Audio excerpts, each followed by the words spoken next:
Friends, welcome back. तो friends, अभी का वीडियो है Naga regiment the head hunters. तो चलो देखते हैं आज का वीडियो शुरू करने से पहले यस फ्रेंड्स, अगर आप चैनल पर नए हो और आपने अभी तक सब्सक्राइब नहीं किया तो जल्दी से पहले सब्सक्राइब के बटन और बेल आइकन को क्लिक कर लो ताकि आपको हमारे सारे न्यू वीडियोस के नोटिफिकेशन मिल जाए जैसे हम अपलोड करें। अगर आपको वीडियो पसंद आता है please like and share. And हमारा दूसरा चैनल, ट्विटर, इंस्टाग्राम अकाउंट सबके डिटेल्स है डिस्क्रिप्शन बॉक्स में, तो उनको भी सब्सक्राइब और फॉलो कर लेना। चलिए शुरू करते हैं। सब्सक्राइब कीजिए डिफेंस स्क्वाड चैनल को और बेल आइकन को दबाइए लेटेस्ट डिफेंस वीडियोस सबसे पहले देखने के लिए। हेलो डिफेंस लवर्स, स्वागत है आप सभी का डिफेंस ज्ञान सीरीज के फ्रेश एपिसोड में। आज के एपिसोड में हम इंडियन आर्मी की एक ऐसी रेजिमेंट के बारे में बात करेंगे जो हेड हंटर्स के नाम से मशहूर है। अब तक तो आप समझ ही गए होंगे कि हम बात कर रहे हैं इंडियन आर्मी की नागा रेजिमेंट के बारे में। तो आज के इस एपिसोड में हम आपको नागा रेजिमेंट की बहादुरी के कुछ ऐसे किस्से सुनाएंगे जिनको सुनने के बाद आपके रोंगटे खड़े हो जाएंगे। So without wasting any time, let's begin.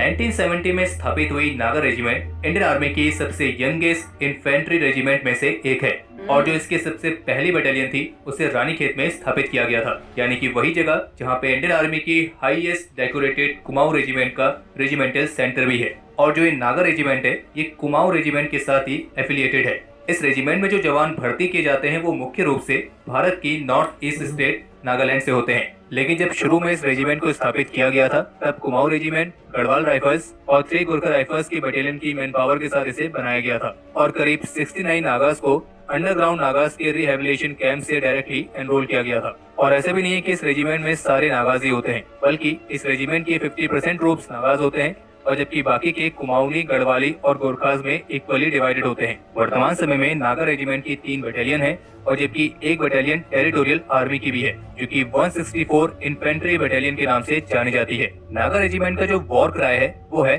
जय दुर्गा नागा और अपनी स्थापना के बाद से इस रेजिमेंट ने 1971 के Indo Pakistan war, UN mission और 1999 के कारगिल वॉर में भी अपना महत्वपूर्ण योगदान दिया है। खैर ये तो हो गई इस नागा रेजिमेंट की कुछ बेसिक इन्फॉर्मेशन। अब आते हैं इस रेजिमेंट से जुड़े कुछ ऐसे इंसिडेंट पर जिनको जानने के लिए ही आप में से अधिकतर लोग इस वीडियो को देखने आए हैं। तो जैसा कि वीडियो के स्टार्टिंग में हमने आपको कहा था कि जो नागा रेजिमेंट है ये मुख्य रूप से द हेड हंटर्स के नाम से जानी जाती है, यानी कि एक तरीके से ये नागा रेजिमेंट का निकनेम है। और अगर इस रेजिमेंट को इस तरह का निकनेम मिला है तो जाहिर सी बात है इसके पीछे कुछ मजबूत रीजन भी होगा। तो आपको हम बताना चाहेंगे कि जो नागा ट्राइबल है यानी कि नागा आदिवासी, वो ट्रेडिशनली अपने पास स्कल रखते हैं और स्कल रखने के उनके मुख्य रूप से 2 कारण होते हैं। पहला तो ये कि जो उनके पूर्वज मर चुके हैं तो उनके सम्मान में और एक निशानी के तौर पर वो उनके स्कल को अपने पास प्रिजर्व करके रखते हैं। और दूसरा कारण ये है कि ये अपने उन दुश्मनों के स्कल भी रखते हैं जिन्हें इन्होंने मारा होता है और मरे हुए दुश्मनों का स्कल उनकी जीत की निशानी होता है। तो मुख्य रूप से ये 2 कारण हैं जिस वजह से इन्हें हेड हंटर्स भी कहा जाता है। और संजय चौधरी द्वारा लिखी गई एक बुक जिसका नाम है डिस्पैचेस फ्रॉम कारगिल, इस बुक में एक इंसिडेंट के बारे में बात की गई है जिसमें 17 जाट बटालियन के एक सिपाही अपने सीनियर से इन नागा रेजिमेंट के सोल्जर्स के बारे में पूछता है, साहब सुना है ये सर काट के ले जाते हैं और इंसान भी खा लेते हैं। और नागा रेजिमेंट के दुश्मनों के अंदर इतना खौफ है कि उन्हें इतना डर है कि नागा रेजिमेंट के सोल्जर्स के हाथ अगर ये पड़ गए तो नागा रेजिमेंट दुश्मनों को बंदी नहीं बनाती है बल्कि सीधा फैसला ऑन द स्पॉट कर देती है। बाकी तो आप समझ ही सकते हैं हम क्या कहना चाह रहे हैं। इसके अलावा नागा रेजिमेंट से जुड़ा एक इंसिडेंट ये भी है कि जब इस रेजिमेंट की 2nd बटालियन को जम्मू कश्मीर में कुपवाड़ा डिस्ट्रिक्ट के किरण सेक्टर में इंडक्ट किया गया था और जहां उन्हें 24 किलोमीटर लंबी एलओसी की सुरक्षा की जिम्मेदारी दी गई थी और साथ ही साथ वहां पर उनका ये भी काम था कि वे एंटी नेशनल एलिमेंट्स और उनके ऑपरेशंस को भी काउंटर करें। और इसी सेक्टर पर तैनात रहते हुए जो 2nd नागा बटालियन थी उसने ऑपरेशन रोमियो नाम के एक लैंडमार्क ऑपरेशन में भी पार्टिसिपेट किया था और इस ऑपरेशन रोमियो के साथ उनका प्रमुख उद्देश्य था एलओसी पर अपना डोमिनेशन स्थापित करना, यानी कि दुश्मनों से ज्यादा खुद एलओसी पर हावी रहना ताकि दुश्मन भारत में घुसपैठ ना कर सके। और अब आप इस रेजिमेंट की कुशलता के बारे में इसी बात से अंदाजा लगा सकते हैं ये जो पूरा ऑपरेशन था ये इतने प्रिसाइज तरीके से अंजाम दिया गया था कि भारत की तरफ एक सिंगल कैजुअलिटी भी नहीं हुई थी। इतना ही नहीं बल्कि ये भी कहा जाता है कि जब स्टार्टिंग में नागा रेजिमेंट को एलओसी पर डिप्लॉय किया गया था तो पहले होता ये था कि एलओसी पर जब आर्मी की कोई नई रेजिमेंट डिप्लॉय होती थी तो Pakistani army cross border firing करके उस रेजिमेंट का एक तरीके से स्वागत करती थी। यानी कि एक तरीके से वे डराने की कोशिश करते थे और ये दिखाना चाहते थे कि उनका डोमिनेशन ज्यादा है। और जब नागा रेजिमेंट एलओसी पर आई तब भी पाकिस्तानी काउंटर पार्ट्स ने यही किया। उन्होंने नागा रेजिमेंट की फॉरवर्ड पोस्ट पर मोर्टार शेल से हमला किया, लेकिन नागा रेजिमेंट ने उस समय उस हमले के लिए रिटेलिएट नहीं किया और पाकिस्तान की तरफ से करीब 2 मोर्टार शेल नागा रेजिमेंट की फॉरवर्ड पोस्ट पर फायर किए गए थे। लेकिन तब तक पाकिस्तानी आर्मी को नहीं पता था कि वे गलत पंगे ले रहे हैं। तो फिर हुआ ये कि लगातार अगली 2 रातों तक कुछ पाकिस्तानी सोल्जर्स सीमा पार करके भारत की तरफ आते, नागा रेजिमेंट की पोस्ट पर हमला करते और वापस भाग जाते। और जब 2 रातों तक लगातार ऐसा हुआ तो फिर नागा रेजिमेंट के सोल्जर्स ने उन पाकिस्तानी सोल्जर्स को पकड़ने के लिए एक जाल बिछाया। और अब की बार जब पाकिस्तानी सोल्जर्स आए तो उनमें से 2 को नागा रेजिमेंट के सिपाहियों ने पकड़ लिया और उन्हें पकड़ के पेड़ से बांध दिया और उनके सामने अपना ट्रेडिशनल नागा डांस परफॉर्म किया। हालांकि इस वाले इंसिडेंट को लेकर ये भी कहा जाता है कि ये जो पूरी घटना हुई थी ये भारत की तरफ नहीं बल्कि पाकिस्तान की तरफ हुई थी और नागा रेजिमेंट के सोल्जर्स पाकिस्तान की तरफ गए थे उन्हें सबक सिखाने के लिए और उनको उनकी ही जगह पर बांध दिया था। और कहा जाता है कि जिन 2 पाकिस्तानी सोल्जर्स को इन्होंने पकड़ा था उनमें से एक की इन्होंने टांग काट दी और उसकी टांग को उनके ही सामने पका भी रहे थे। और फिर अगली सुबह नागा सोल्जर्स ने उन पाकिस्तानी सोल्जर्स को वापस जाने दिया। और जब ये घटना हुई तो उस समय नागा हवलदार और सिपाही के बीच एक कन्वर्सेशन काफी ज्यादा मशहूर है जो कि इंटरनेट पर काफी ज्यादा वायरल भी है। और वो कन्वर्सेशन कुछ इस तरीके से है। तो जब उन पकड़े गए पाकिस्तानी सोल्जर्स को वापस छोड़ा जा रहा था तो नागा सिपाही ने अपने सीनियर से कहा, उस्ताद इनको रखते हैं, इनका स्वाद बिल्कुल चिकन जैसा है। तो इसके जवाब में उनके सीनियर ने ये कहा कि नहीं रे, इनको जाने दो, ये दोनों बहुत कमजोर हैं, अब यहाँ 3 साल रहना है तो टेंशन मत ले और बहुत मोटे तगड़े मिलेंगे। और ये भी कहा गया है कि जो बदकिस्मत पाकिस्तानी सोल्जर्स नागा रेजिमेंट के सिपाहियों की गिरफ्त में आ गए थे वो असल में पाकिस्तानी आर्मी की बलूच रेजिमेंट से थे। और फिर इस घटना के बाद से जो 3 साल तक नागा रेजिमेंट उस जगह पर थे तब तक उन 3 सालों में पाकिस्तानी काउंटर पार्ट ने कोई भी ऐसी हरकत नहीं करी। और ये भी कहा जाता है कि इस इंसिडेंट के बाद पाकिस्तानी सोल्जर्स 3 सालों तक अपनी फॉरवर्ड पोस्ट को छोड़कर भाग गए थे। और ये पूरा इंसिडेंट इतनी तेजी से फैला कि एलओसी के पार जो पाकिस्तानी काउंटर पार्ट थे वे इतनी हिम्मत भी नहीं कर पा रहे थे कि वे अपने बायनोकुलर से नागा रेजिमेंट के सोल्जर्स पर नजर रखें। तो ये थे नागा रेजिमेंट से जुड़े कुछ इंटरेस्टिंग इंसिडेंट। और आपको ये भी बता दें कि 1999 के कारगिल वॉर में भी नागा रेजिमेंट की 2nd बटालियन ने पाकिस्तानी घुसपैठियों को खदेड़ने में महत्वपूर्ण भूमिका निभाई थी। और कारगिल वॉर शुरू होने से पहले जब ऐसे इनपुट्स मिलने लगे थे कि पाकिस्तानी घुसपैठिए भारत की तरफ आए हैं तब नागा रेजिमेंट की 2nd बटालियन उन यूनिट्स में से एक थी जिन्हें इस कारगिल कॉन्फ्लिक्ट में सबसे पहले इंटर किया गया था। और चूंकि नागा रेजिमेंट के किस्से पाकिस्तानी सोल्जर्स पहले भी सुन चुके थे तो कारगिल वॉर के दौरान पाकिस्तानी सोल्जर्स के अंदर नागा रेजिमेंट के सिपाहियों का एक अलग ही खौफ था। और कारगिल युद्ध में अदम्य साहस और वीरता के लिए इस रेजिमेंट के सिपाही इमले कमाओ को महावीर चक्र से भी सम्मानित किया गया था। और वैसे हमारे निकम्मे पड़ोसी के सैनिकों को इस रेजिमेंट ने अपनी स्थापना के 1 साल बाद ये दिखा दिया था कि वे नागा रेजिमेंट के शौर्य को कम आंकने की गलती ना करें। और अपने अदम्य साहस और वीरता के साथ नागा रेजिमेंट की पहली बटालियन ने 1971 की इंडो पाकिस्तान वॉर में अपनी रेजिमेंट का नाम अर्न कर लिया था। और इसी वॉर में इस रेजिमेंट को एक वीर चक्र और 3 सेना मेडल्स भी मिले थे।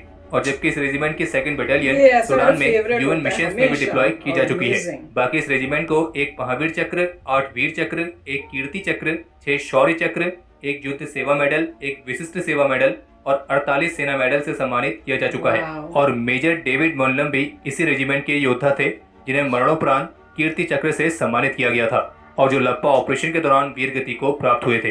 तो फ्रेंड्स अमेजिंग वीडियो था, बहुत ही अच्छा वीडियो बनाया है।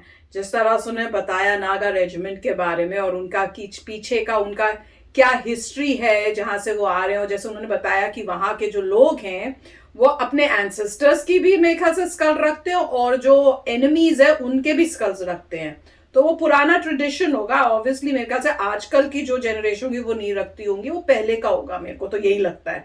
और जिस तरह से खौफ या डर किया हुआ उन्होंने एनिमीज के लिए, खासकर पाकिस्तानियों के लिए, बहुत ही बढ़िया बात है। अब जैसे वो कह रहे हैं कि टांग काट ली और खा लिया, मुझे आई एम श्योर ये सब हुआ नहीं होगा, पर वो उन्होंने ऐसा डर पैदा कर दिया और इस तरह की एक स्टोरी पूरी मतलब घूमने लग गई है कि एनिमीज जो है अब कांपते होंगे जब भी सुनते होंगे कि नागा रेजिमेंट है। और अच्छी बात है, ऐसे होना भी चाहिए कि इतना डर डाल दो कि आने से पहले ही वो डर के कांपने लग जाए। तो सुन के बहुत अच्छा लग रहा था कि जैसे उन्होंने वो स्टोरी बताई ना कि इसको अच्छा इनको रख लेते हैं, तो नहीं वो इनका स्वाद जो है चिकन की तरह लगता है। मैं कहा ऐसा कोई हुआ नहीं होगा, पर इस टाइप की इन्होंने स्टोरी जो होगी इतने डर की वजह से जेनरेट हुई होगी। तो मैं तो कहूंगी खौफ डर अच्छा है। तो बहुत ही अच्छा वीडियो था, अमेजिंग। मैं भी यही कहने वाला था कि इंडियन आर्मी जो है वो कैनिबल नहीं है।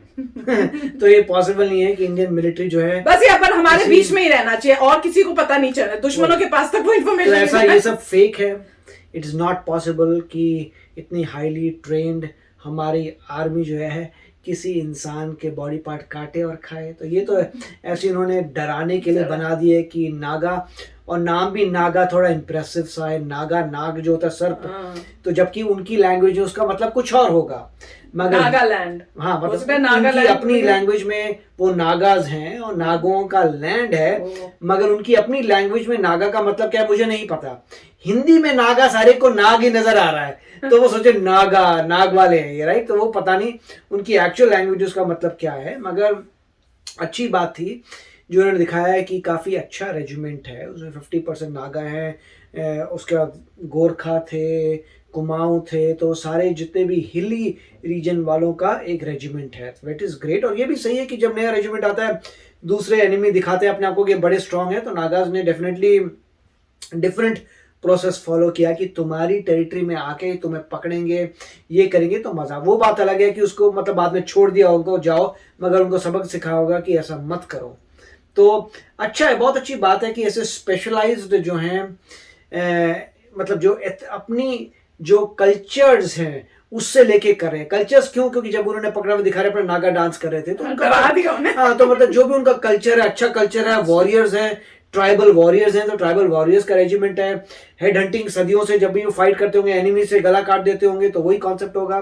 तो फिर भी अच्छी बात है कि मतलब इंडियन आर्मी जो है सभी को सपोर्ट करी है, सारे जितने भी एरिया हैं वहाँ के हर एक नेचुरल लैंड की एक रेजिमेंट बनी हुई है, और वहाँ के लोग आते हैं, उनको भी मौका मिलता है दिखाने का। क्योंकि अब आप सोच सकते हैं कि वो बंदे कहेंगे कि हमारी इज्जत का सवाल है, जैसे डिप्लॉय कारगिल में जैसे जिसको भी डिप्लॉय करते हैं वो होता है कि हमारी इज्जत का सवाल है कि हमारी रेजिमेंट गई है, हमारे रेजिमेंट को अच्छा कर रहा है।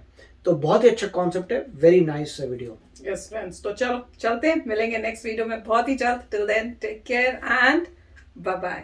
तो अगर आप मेरे इस चैनल पे नए हो तो जल्दी से सब्सक्राइब के बटन को हिट करो और बेल आइकन को क्लिक करो, ताकि आपको मेरा जब नया वीडियो मैं लगाऊं आपको उसके बारे में जल्दी से पता चल जाए।